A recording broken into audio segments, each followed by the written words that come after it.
વૈષ્ણવ કુળમાં જન્મ લેવો એ પણ સાધારણ ઘટના નથી. એ તમારા વડીલોના અને તમારા પૂર્વ જન્મના પુણ્યો છે કે કોઈ વૈષ્ણવ કુળમાં તમારો જન્મ થયો છે.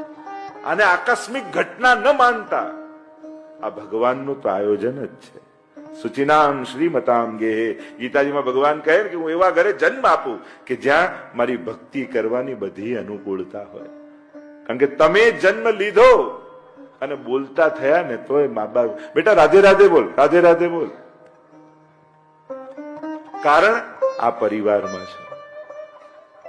અન્નપ્રાશન કરાવવાનું આવ્યું તો ઠાકોરજીને ધરેલી પેલું આપણે લેવડાવીએ. ચાલતા થયા ને તો ચલો આને લઈને હવેલી લઈ જઈએ. હવે ચાલતો થયો ને.